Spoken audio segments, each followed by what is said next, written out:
Thank you for joining us today.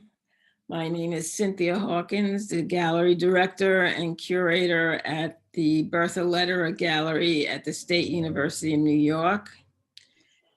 Today, we're going to speak with Victor Davson about his virtual exhibit, Misogyny Papers. Before we begin, I'd like to say our hearts go out to all those personally affected by COVID-19, and please stay safe and healthy. Hello, Victor. Hello, Cynthia, my friend. Yeah, so it's good to see you again. Always. And this time you're participating in our virtual gallery that can be accessed at the gallery's homepage, which is www.geneseo.edu/galleries/Lederer Online. And this new venture for us began last spring because of limitations on public gatherings. And I'm happy to have Victor exhibiting this group of 8 works made up of multiple 12-inch panels. But first, I'd like Victor to tell us again a little bit about his background, how when he decided to become an artist, and his journey as an immigrant from Guyana to the United States, and then we'll move on from there. Victor. Okay. Well, my interest in the arts began almost immediately as I started school. In kindergarten, I became a superstar when I made a drawing, and my kindergarten teacher told me, actually told the class that they should copy Victor's work. And so she took my drawing and showed it to the entire class and say, make your drawing like Victor's. I remember that moment 72 years later. It's so visceral. I mean, the kind of energy, the jolt that went through me. And so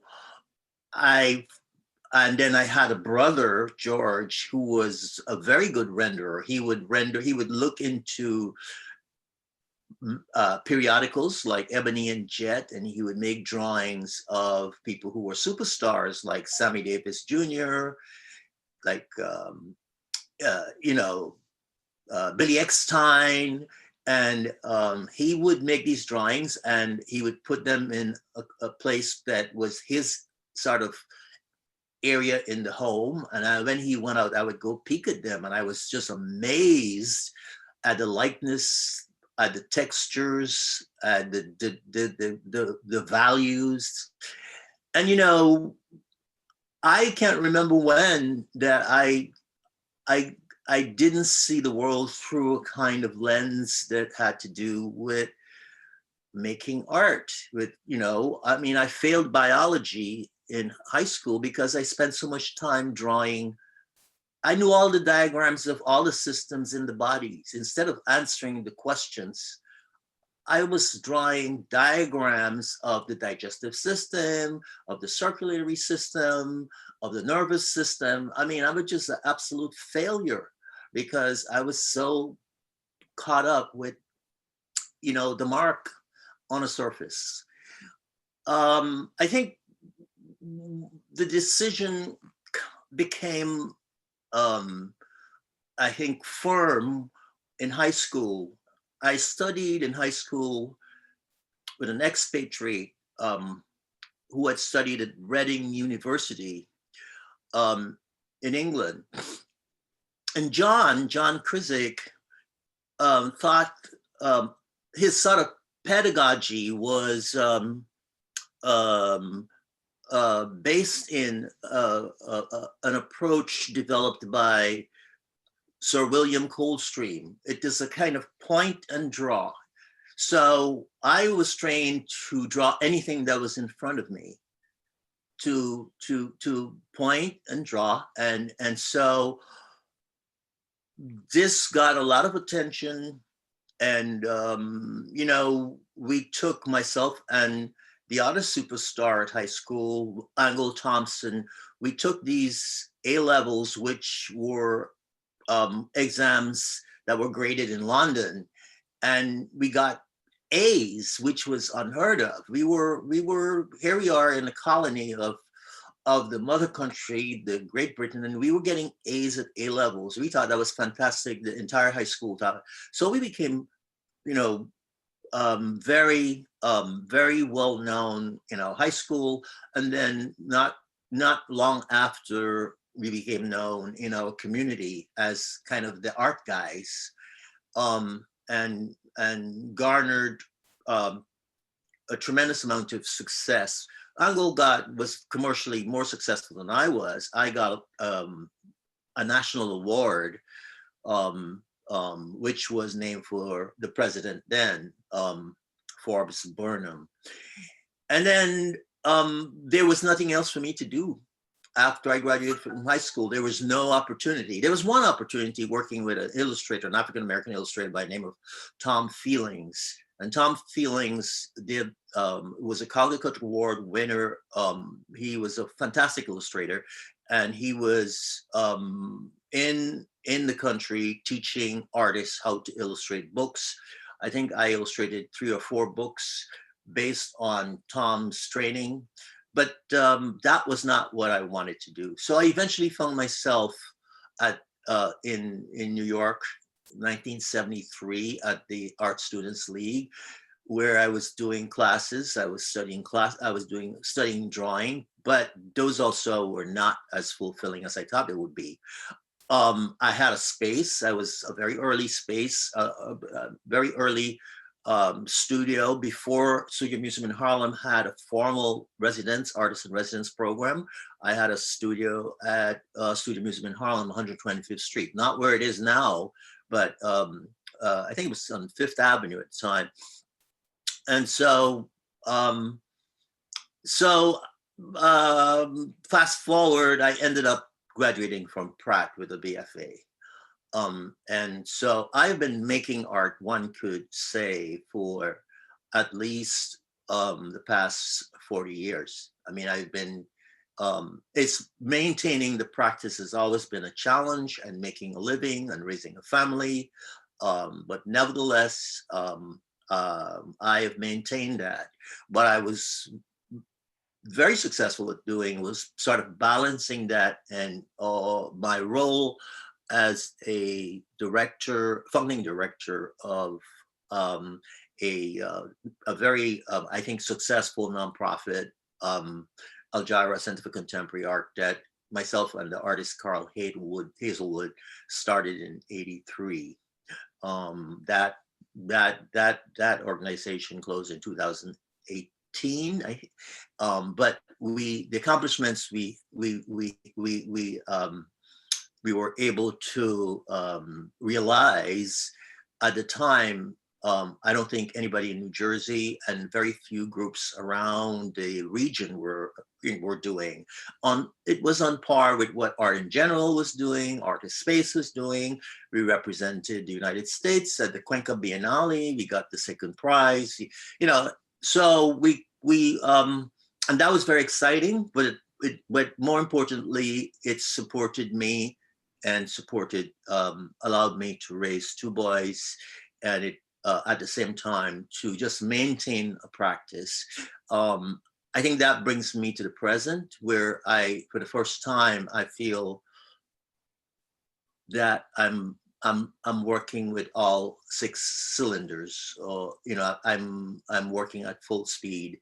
I don't think that I've been able to do this until now. So this body of work is coming out of a place that has to do with a sense of liberation a sense that I'm absolutely, totally committing to doing nothing else but making this work.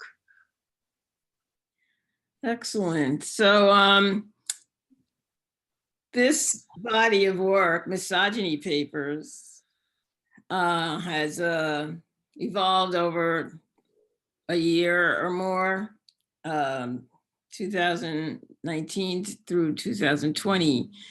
Can you give us a little, tell us how this series came up? And then I want to ask you about some other details about the work itself. Well, I think I'd like to slightly reframe that.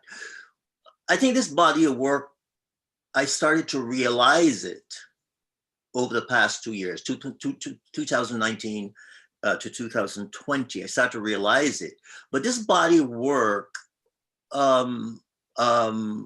originated with a discovery about 10 years ago or so.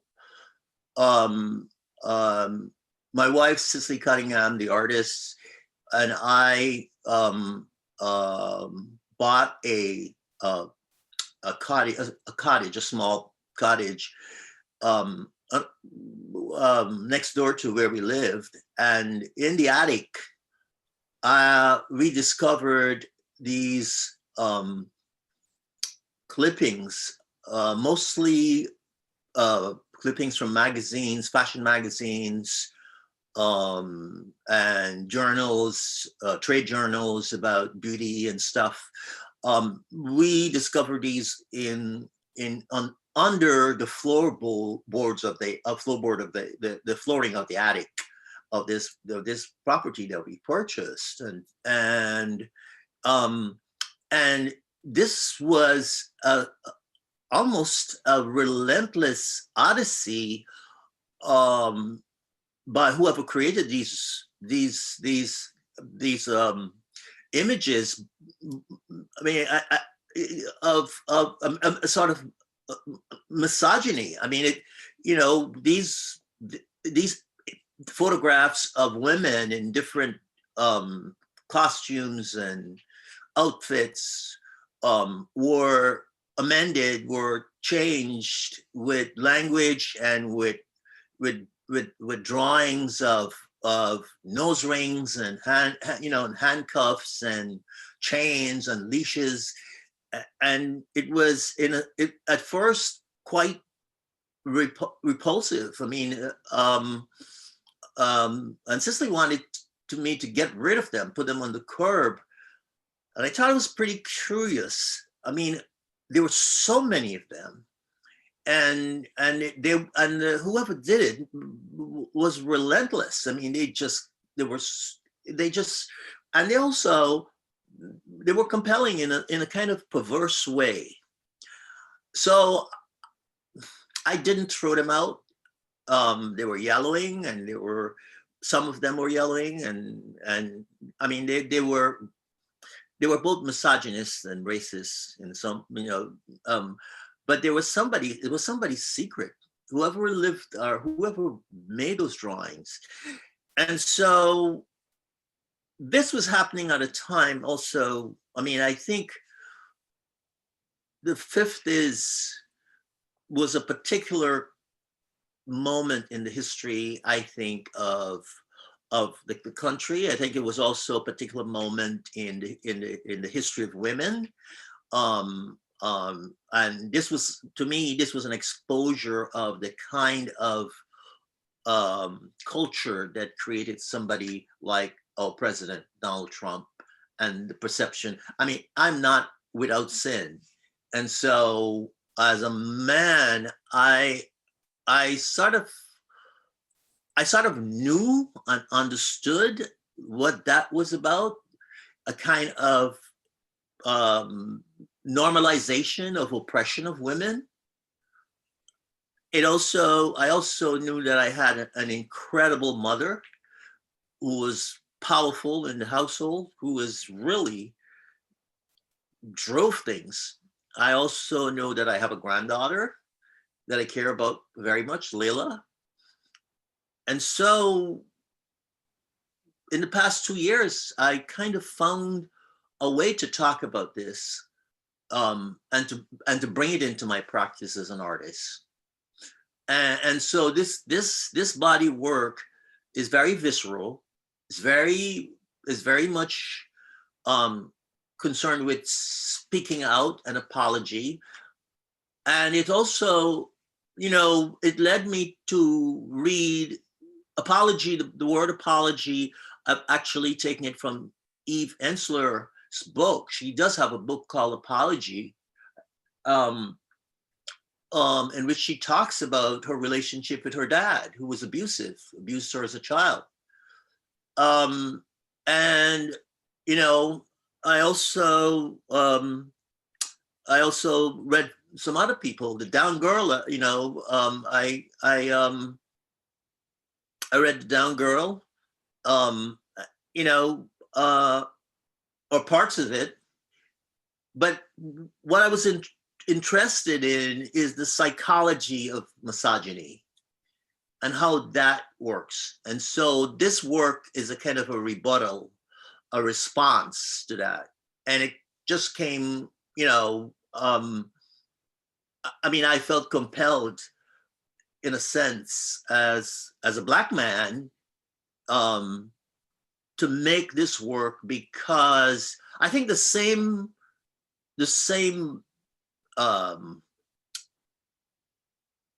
the source of my oppression as a Black man is the same source is the same source from which sort of misogyny, out of which misogyny comes and oppresses women. So I felt the bond, and I felt the need to make this work as a result of that. I felt compelled to make this work.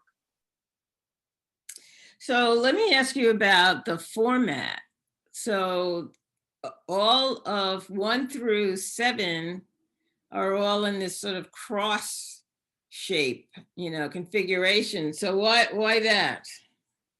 Well, I believe in process. Frank Bowling always says that as an artist, his intentions are never fixed. Sure. And I talk to, you find things, you find them. And Cicely and I always talk about finding the image. And so, the cross, which is what you're asking about, right? Yes. Yeah. I think the house we purchased also, I think the occupants were Catholic. Mm. And so, in many ways, also this country and this culture, there's an underlying kind of religious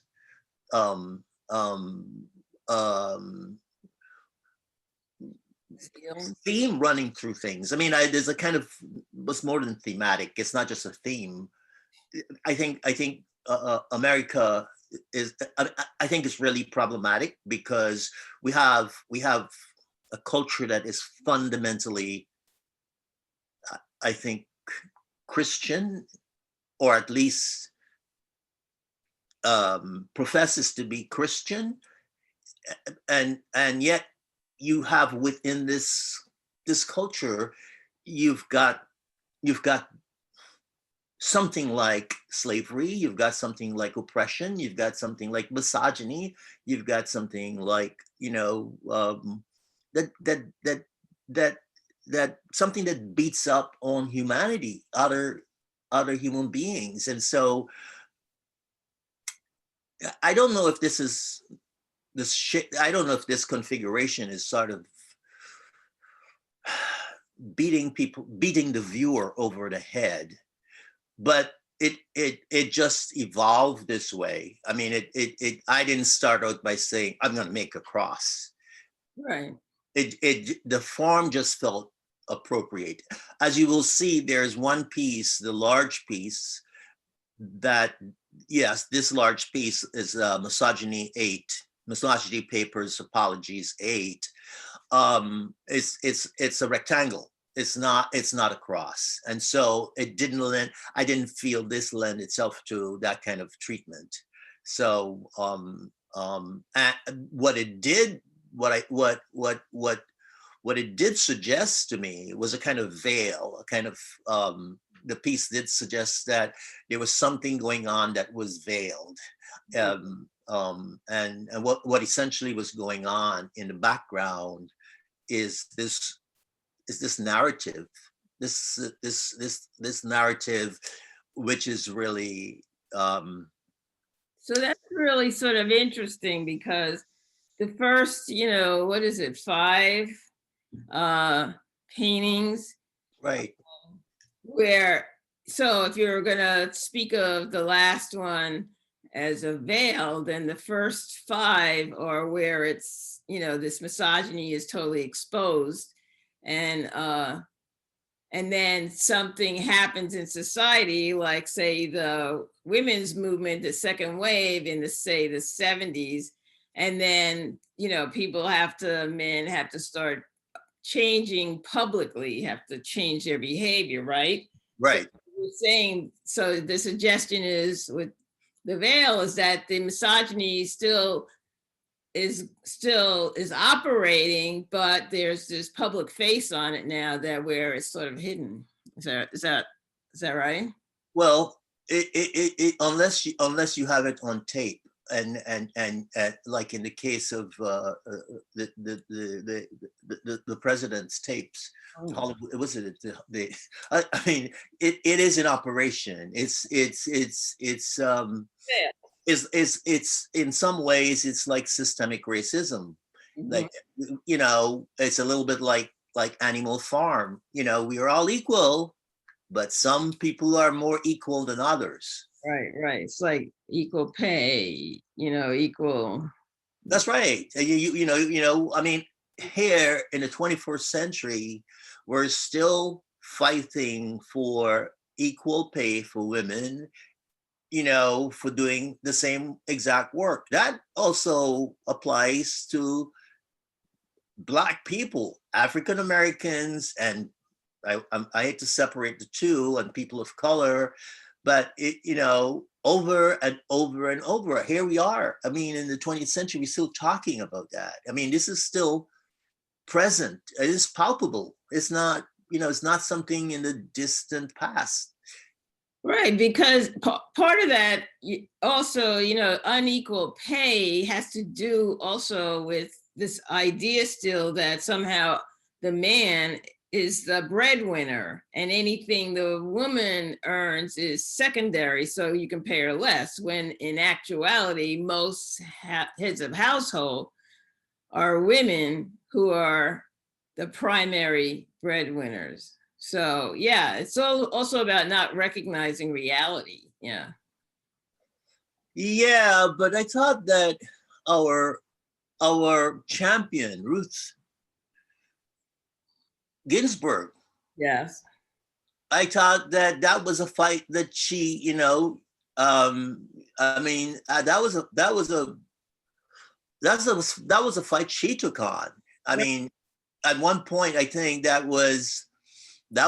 she was offered, I think she was offered less than her when she came to, I think it was when she came to Rutgers. After she couldn't find a job, working with a firm in New York, she came to Rutgers. I think she fought against that. I mean, these are not new fights. Right. None of them are.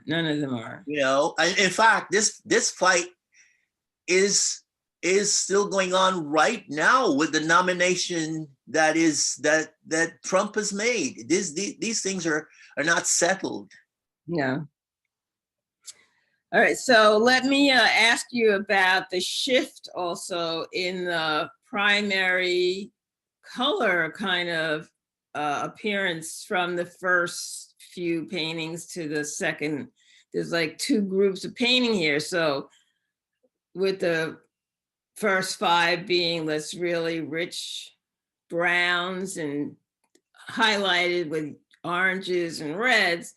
And then we're moving into this, you know, developing this, I don't know, I don't want to use the word veil again because, but you're like, maybe it's like a cloud. I don't know why the shift in color from the first hit group to the second group.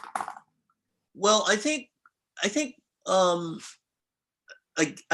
again, you know, the issue is intention. Um, the house that Cicely and I purchased was a house from, you know, I mean, the living room, which is now Cicely's studio, was paneled with this kind of dark brown paneling that typified, I think, the 60s. And you know, I mean, if you think of masonite, I mean, these are done on board, and so that's the brown base that we're seeing peeping through. I think that had something to do with me conceptualizing this work using brown as a base, as a point of departure. You know, I kind of, I'm comfortable in terms of this, any scale, in terms of color, in terms of chroma. You know, I'm as a musician would know all his scales back and forth. I feel I can start any place. I'm not bragging. I'm just saying that I'm practiced enough to start with, you know, warm colors and go to, you know, cool colors and, you know, the entire color spectrum. And I'm constantly looking at color and seeing color and feeling color. As Paul Klee says, you know, you have to feel color. Is not just see it. But there was a moment in which I found that brown incredibly dark and oppressive. I mean, it was, and that was the context in which these things were created. I have to imagine that these things were in the dark. Somebody was secretive and creating these very dark, this very dark thing that was never supposed to come out, I guess. Yeah. And I wanted to kind of bring them to light. Yeah. And a lot of this is happening on a very subliminal level. I mean, it's you know, again, it's process. I'm making discoveries as I go. You know, Kerry James Marshall says, you know, some, you know, artists, you know, for some artists, their studio is a lab where you discover things. Other artists, it's a factory, like Andy Warhol, or it's like a, you know, it's a kind of sort of a you know, it produces stuff. One of the things I enjoy about process is discovery, you know, and so so I find stuff. You know, the image, again, going back to that idea of the image presenting itself. You keep working, and then there it is. It you know, and it speaks to you, and then you know you've arrived.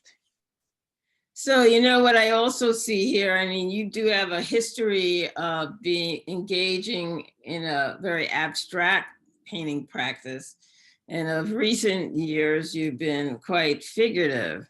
But I think here, there's like a real coalescing of the two. Absolutely. Right? In the forms used, in the way you move the text around, you know, switching horizontal to vertical, and just overall, some of the forms just appear to be, you know, signs, symbols of And especially as the white takes over, there's less literalness available, you know, visual literalness to ID, and so to speak, you know. But yeah, I see here a real coalescing of the figurative and the abstraction. Personally, that last one I just find outstanding. Well, thank you. I look, one of the people I've paid a lot of attention to as a young man, I got to call him a young man because I'm older than he is Gary James Marshall. And one of, you know, I think what he has done, it seems so grounded and so pragmatic in a way, and very clear, and that worked for him. But one of the things he talked about is mastery. You know,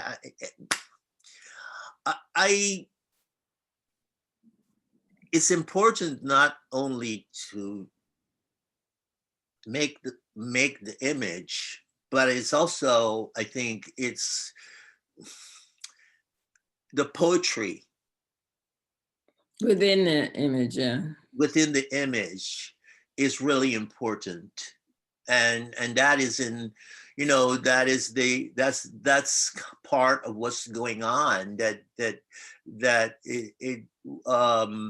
is not just about being literal. It's not just being, you know, it's not just about reading the text.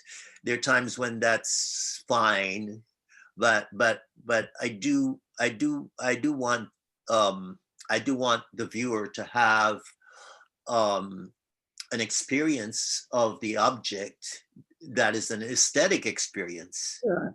and not just a literary or a literal experience.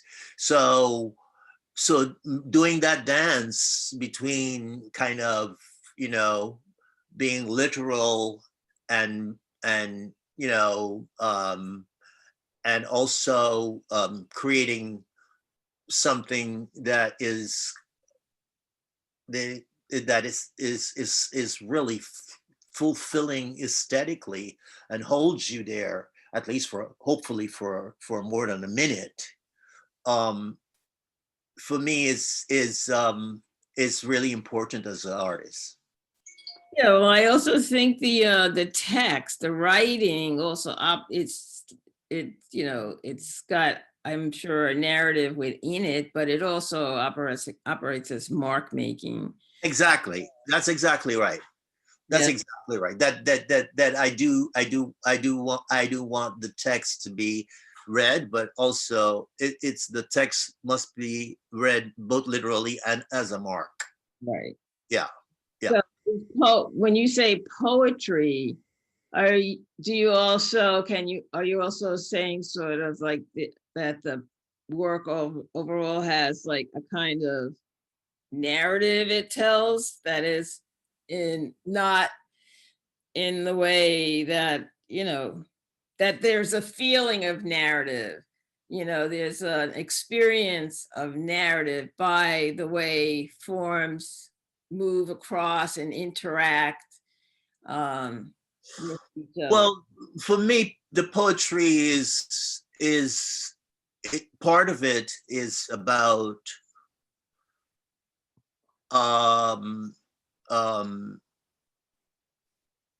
creating.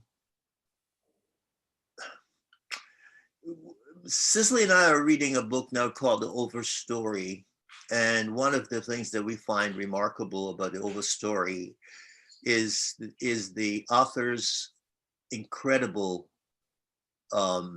facility with language. Even though this is supposed to be a narrative, the poetry, I mean, you have to sometimes ponder one word or one sentence for a long time before, you know, and, you know, he could travel in a sentence 100 years. And I think the thing about poetry is that there's a kind of mystery about poetry. There's a kind of place to which poetry transports you that straight narrative writing doesn't. And, you know, poetry is not necessarily rhymes or rhythms. You know,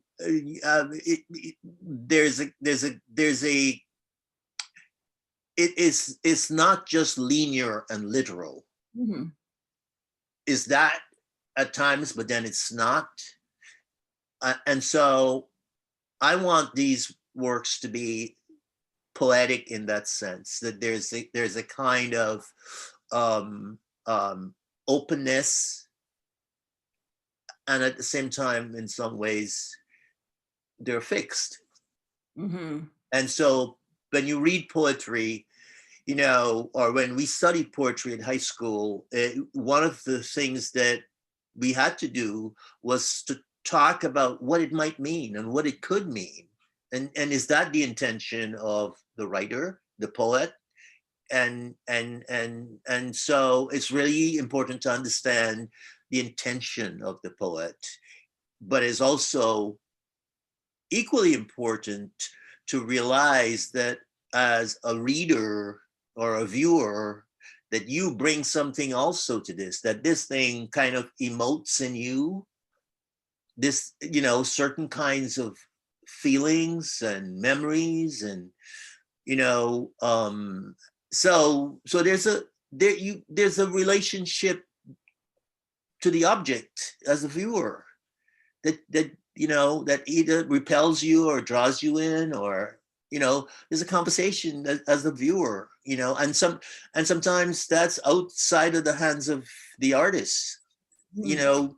Once yeah, the artist can't necessarily control that. I mean, so yeah, so yeah, so that's, I don't know if that's helpful, but that's what I mean by poetry, the poetry of it.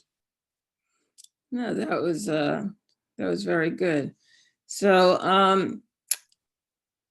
what so do you have any other projects coming up? Too many. Many.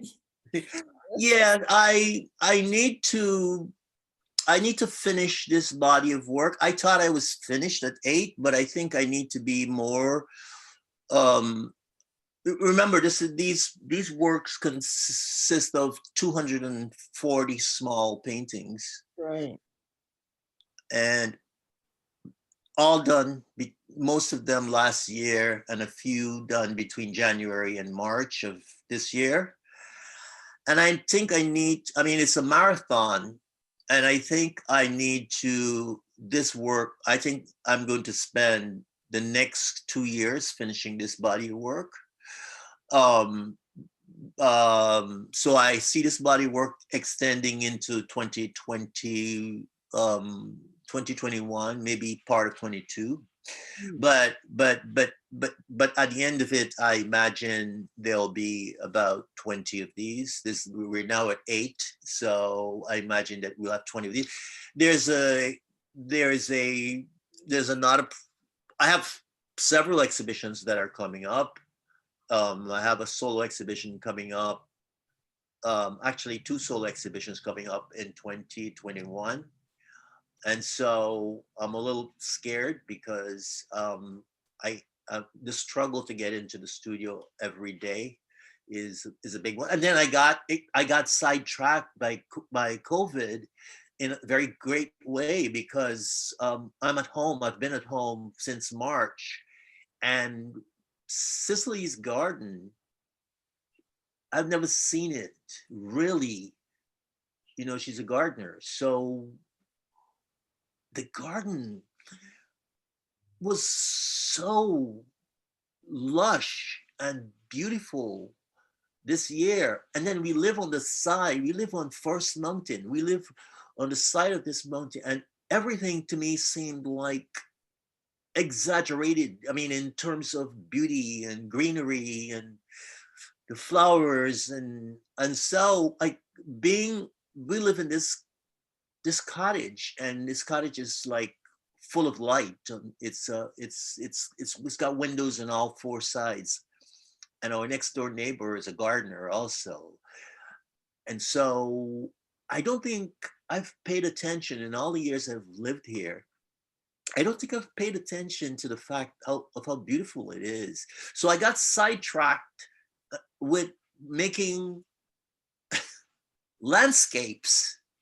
I don't consider myself a landscape painter, but I made the biggest landscape that I've ever made in my life. It's 10 feet high and 25 feet long.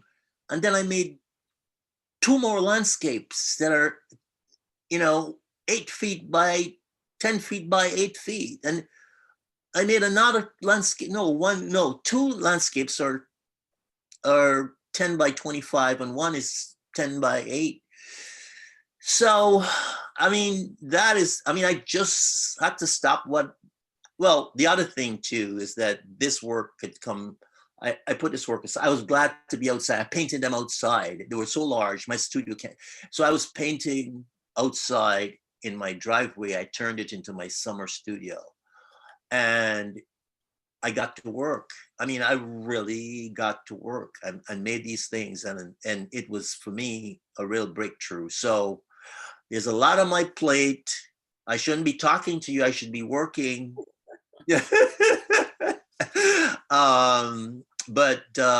But things are going. The work is going very well, and I'm delighted. I'm delighted to, quite frankly, for this opportunity to talk to you. And I thank you very much. You're welcome. And yeah, I look forward to seeing this work in person. Yes. Well, we'll make that happen. A one-to-one with each of those. Very good. That's the only way to experience art, right. Having a personal relationship with it. Absolutely. Well, thank you, Victor, for taking time to talk to me. And this will be posted on YouTube as well and linked to the webpage, the gallery's webpage. And I hope you have a fantastic rest of the day.